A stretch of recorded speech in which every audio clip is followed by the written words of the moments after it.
Everyone, welcome back to my channel. Students, आज मैं आपको बताने वाली हूँ कि आपको बोर्ड एग्जाम में असर्शन एंड रीजनिंग का क्वेश्चन किस तरीके से बहुत ही इजी तरीके से सॉल्व करना है। तो अगर इस चैनल पे पहली बार आए हैं तो चैनल को सब्सक्राइब कीजिए, वीडियो पसंद आए तो वीडियो को लाइक कीजिए। और हाँ, ये क्वेश्चन जो है वो बोर्ड एग्जाम के लिए बहुत इंपॉर्टेंट है, तो पूरा देखना ना भूलिएगा। चलिए स्टार्ट करते हैं। तो आपके सामने दिख रहा है एक स्टेटमेंट, असर्शन है एंड रीजनिंग है। देखिए, असर्शन क्या है? एक तरीके का स्टेटमेंट है जहाँ पर हम स्टेटमेंट को रीड करने के बाद ये समझते हैं कि ये स्टेटमेंट करेक्ट है या फिर नहीं है।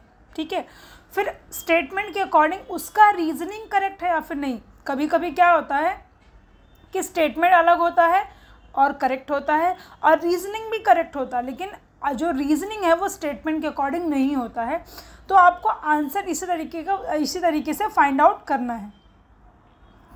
देखिए, अब असर्शन क्या पूछा गया है? Money market economise use of cash, यानी मनी मार्केट क्या करता है? कैश का इकोनोमाइज करता है। ये एक अलग स्टेटमेंट दिया हुआ है। अब इसका रीजनिंग क्या है? Money market deal with financial instrument that are close substitute of money, यानी कि मनी के साथ डील तो करता है बट एग्जैक्ट मनी नहीं होता है, क्लोज सब्स्टिट्यूट होता है। तो यहाँ पे दोनों ही स्टेटमेंट करेक्ट है। तो ये जो फर्स्ट वाला है, जब देखो अब यहाँ पर क्या होता है, अगर फर्स्ट स्टेटमेंट आपका करेक्ट है और सेकंड रॉन्ग है तो आपका ये ऑप्शन आएगा A is true but R is false. अगर आपका फर्स्ट फॉल्स है, सेकंड ट्रू है, तो आपका सेकंड ऑप्शन आएगा A is false but R is true. But अगर ए और बी आर दोनों करेक्ट है और आर जो है उसका करेक्ट एक्सप्लेनेशन है स्टेटमेंट का या असर्शन का, तो आपका थर्ड ऑप्शन आएगा।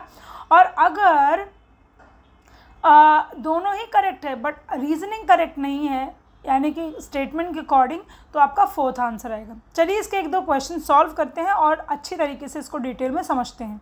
नंबर 1, अब यहाँ पे मैंने स्टेटमेंट आपको रीड करके बताया, तो आपका 3 ऑप्शन तो कैंसिल हो गया, तो बचा आपका क्या? दोनों स्टेटमेंट ही करेक्ट है बट आर जो है उसका करेक्ट एक्सप्लेनेशन नहीं होने की वजह से आपका 4 ऑप्शन आएगा। Both are true and R is not correct explanation of A. Second question को लेते हैं। Regional stock have witness a sharp decline in the volume of trade. अब रीजनल जो स्टॉक्स थे वो डिक्लाइन होते दिख रहे हैं। उसका रीज़न ये है कि अब लोग जो है वो बड़े बड़े सिक्योरिटेड ट्रेड पे इन्वेस्ट कर रहे हैं, जैसे कि बॉम्बे स्टॉक एक्सचेंज है, नेशनल स्टॉक एक्सचेंज है ना। इस वजह से जो रीजनल कह सकते हैं ट्रेड है वो क्या है, जो रीजनल स्टॉक्स है वो क्या हो रहे हैं? डिक्लाइन होते जा रहे हैं। तो दोनों ही करेक्ट है एंड इसका ये करेक्ट एक्सप्लेनेशन है। तो फर्स्ट करेक्ट कैंसिल हो गया क्योंकि A is true and R is false, ये स्टेटमेंट भी नहीं है क्योंकि दोनों ही करेक्ट स्टेटमेंट है और आर करेक्ट एक्सप्लेनेशन है। तो आपका आंसर क्या होगा? Both are true and R is the correct explanation of A. देखो क्या है, अब मैं आपको कितने भी तरीके से अच्छे तरीके से एक्सप्लेन कर दूँ, बट ये भी चीज़ है कि आपको कॉन्सेप्ट भी तो समझ में आना चाहिए। आपने पूरे साल भर टेक्स्ट बुक ही नहीं पढ़ा है तो आप कहाँ से आंसर को करेक्ट कर पाओगे? तो ज़्यादा तो असर्शन रीजनिंग वाले क्वेश्चन तो है नहीं टेक्स्ट बुक में, आपको जितने भी हैं उतने रट डालो ताकि आपको सारे अगर क्वेश्चन में बोर्ड एग्जाम में आ भी जाता है तो आप इजीली उसे करेक्ट कर पाओ। Third question, assertion the unorganised sector of the money market lack transparency. Yes, जो अनऑर्गेनाइज सेक्टर है वहाँ पे ट्रांसपेरेंसी ज़्यादा नहीं है क्योंकि लोग इंटरेस्ट रेट के बारे में इंटरेस्ट रेट के लिए मैनिपुलेट करते हैं, कितना पैसा दिया उसके लिए मैनिपुलेट करते हैं, बहुत सारी चीज़ें। अब इसका रीजनिंग क्या दिया? फर्स्ट स्टेटमेंट तो करेक्ट है, असर्शन करेक्ट है। अब इसका रीजनिंग क्या दिया है? Activities of unorganised sector are largely confined to rural areas. तो जो अनऑर्गेनाइज सेक्टर है वो ज़्यादातर कहाँ पाया जाता है? रूरल एरियाज़ में पाया जाता है। तो दोनों ही स्टेटमेंट करेक्ट है लेकिन रीजनिंग करेक्ट नहीं है, इस वजह से आपका आंसर होगा both are true and R is the correct explanation of A. I hope आपको समझ में आया होगा। जब बढ़ते हैं थर्ड क्वेश्चन, फोर्थ क्वेश्चन की तरफ। जब ये क्वेश्चन आई होप सो आपके सारे डाउट्स को क्लियर कर देगा और आप बोर्ड एग्जाम में से इस क्वेश्चन को अच्छी तरीके से परफॉर्म करके आओगे। फिर भी कोई डाउट क्वेरी हो तो आप मुझे कमेंट बॉक्स में पूछ सकते हैं। असर्शन क्या है?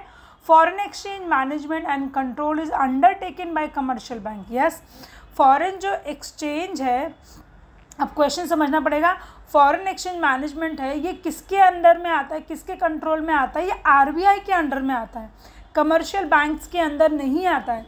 तो यहाँ पे आपका फर्स्ट स्टेटमेंट फॉल्स हो गया। रीजनिंग क्या दिया हुआ है, RBI has to maintain the official rate of rupees and insured its stability. तो ये आंसर आपका करेक्ट है। तो आपका ये आंसर तो एकदम से कैंसिल हो गया। क्यों? क्योंकि आपका पहला ही स्टेटमेंट रॉन्ग है, तो फिर ये तो ऑप्शन बनता ही नहीं है। पर पहला ऑप्शन रॉन्ग है तो आपका ये आंसर, ये ऑप्शन करेक्ट होगा। A is false but R is true, ये भी आपका कैंसिल होगा क्योंकि रीजनिंग ही यहाँ पे अलग है और स्टेटमेंट ही या फिर असर्शन ही रॉन्ग है। तो आई होप आपके 4 क्वेश्चन से डाउट क्लियर हो जाएंगे।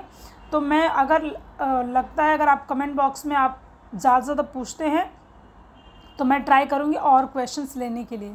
तब तक के लिए यहाँ पे ही एंड करते हैं और मिलते हैं अगले वीडियो में, जहाँ पे मैं आपके साथ एक नए टॉपिक के साथ मिलूंगी। Thank you so much everyone and yes, इस तरीके से चैनल को प्यार दीजिए और जितना उसके उतना लोगों को शेयर कीजिए। Thank you so much.